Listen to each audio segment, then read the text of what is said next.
कोही मान्छे यदि घन्टाको 100 रुपियाँले काम गरिरहेको छ भने अर्को मान्छे आएर त्यसलाई भन्यो म तपाईँलाई घन्टाको 1000 रुपियाँ दिन्छु। अब त्यो मान्छेले पुरानो काम छोडेर नयाँ काम गर्नुतर्फ लाग्दछ हैन। त्यसै गरी तपाईँको साथीले तपाईँलाई भन्यो म तँलाई कि त काठमाडौँ घुमाउन सक्छु कि त स्विजरल्यान्ड घुमाउन सक्छु। अब तपाईँ स्विजरल्यान्डै जानुहुन्छ होला हैन। हामी सबैजना सुख खोज्दछौँ र सुखमा पनि दुईटा उस्तै सुख भेट्यौँ भने जुन उच्च कोटिको हामीलाई लाग्दछ त्यो उच्च कोटिको सुखतर्फ हामी आकर्षित हुँदछौँ। भगवत गीताले के भन्दछ भने यो जुन इन्द्रिय र इन्द्रियको विषयको अन्तर्क्रियाबाट जुन सुख प्राप्त हुँदछ हैन, यो संसारमा यो प्रकृति यो शरीर यो इन्द्रियहरूबाट जुन सुख हामी अनुभव गर्दछौँ त्यो सुख क्षणिक हुन्छ हैन। त्यो सुखको एउटा हद हुन्छ, त्यो सुख अनन्त हुँदैन। अनि भगवत गीताले कस्तो सुखको बारेमा बताउँदछ जुन सुखको चाहिँ कुनै हदै छैन, जुन सुख अनन्त छ, जुन सुख एकचोटि प्राप्त गरिसकेपछि फेरि दुःखमा आउनु पर्दैन हो, त्यस्तो सुखको बारेमा भगवत गीताले कुरा गर्दछ। अब 6औं अध्यायमा भगवान कृष्णले ध्यान योगको कुरा गर्दै हुनुहुन्छ।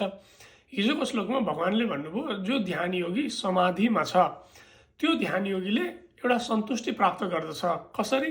आफ्नो चित्तको सम्पूर्ण वृत्तिहरूलाई बन्द गरेर आफ्नो चित्तलाई पूर्ण रूपले काबुमा अनुशासनमा राखेर उसले त्यो सन्तुष्टि प्राप्त गर्दछ।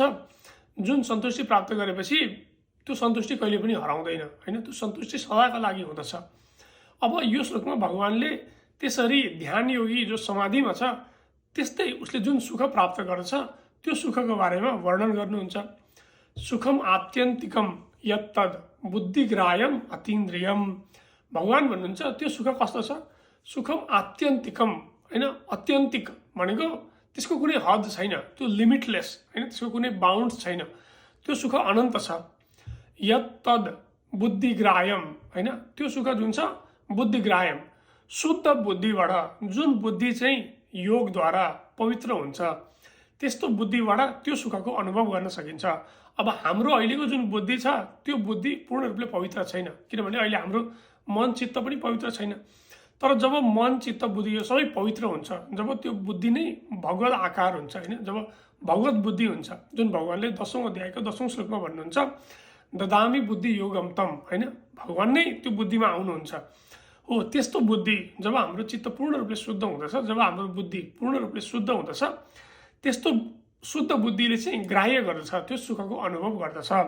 अतीन्द्रियम, अतीन्द्रिय भनेको फेरि त्यो सुख चाहिँ इन्द्रियहरूबाट प्राप्त हुने होइन। अति इन्द्रिय भनेको इन्द्रियबाट पर हैन, इन्द्रियभन्दा माथिको सुख हो। त्यो हाम्रो ज्ञानेन्द्रिय कर्मेन्द्रियद्वारा हामीले अनुभव गर्दैनौँ त्यो सुखको। वेत्ति यत्र न चैवायम स्थित चलति तत्वत। वेत्ति भनेको जान्नु या अनुभव गर्नु।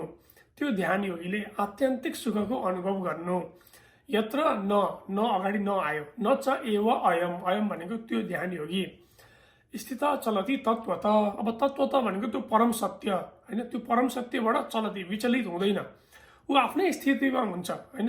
भनेपछि भगवानले के भन्दै हुनुहुन्छ, त्यो ध्यान योगीले एकचोटि समाधिमा गएर जब उसले त्यो आत्यन्तिक सुखको अनुभव गर्दछ हैन, त्यो गरिसकेपछि उसलाई यो संसारको सुखले विचलित गर्न सक्दैन, किनभने त्यो सुखमा ऊ स्थित भइसकेपछि ऊ स्वयं आत्मामा स्थित हुन्छ।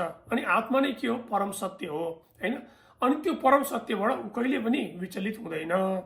अब यो श्लोकको ज्ञानलाई हामी व्यवहारमा कसरी उतार्ने त? भगवानले यो श्लोक ध्यान योगीको लागि भन्नुभयो। जो ध्यान योगी समाधिमा छ त्यो ध्यान योगीले आत्यन्तिक सुखको अनुभव गर्दछ। अनि त्यस्तो गरेपछि ऊ आफ्नो पथबाट हैन, ऊ आफ्नो परम सत्यबाट कहिले पनि विचलित हुँदैन।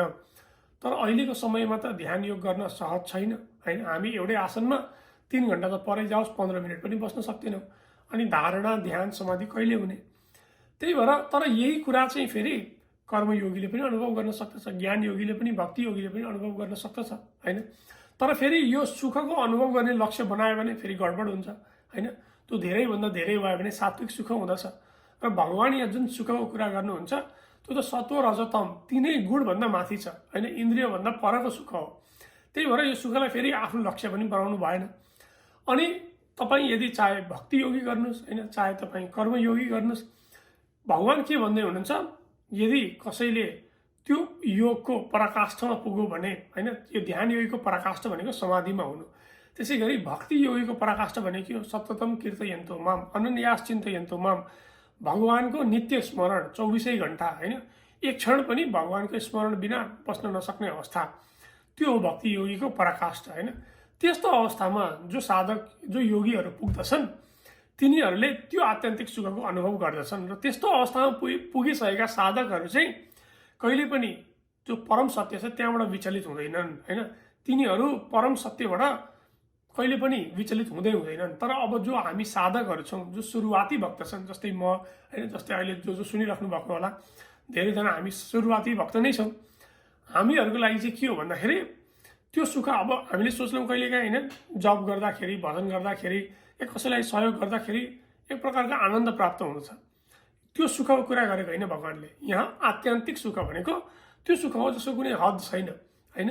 र त्यो सुख प्राप्त गरेपछि हामी कहिले पनि आफ्नो स्थितिबाट विचलित हुँदैनौँ। हामी त आफैलाई निहालेर हेर्दा हुन्छ, हाम्रो स्थिति त दिनमा 10 चोटि 20 चोटि कहिले माथि कहिले तल भइरहन्छ। त्यही भएर हामीले त्यो सुखको अनुभव गरेका छैनौँ।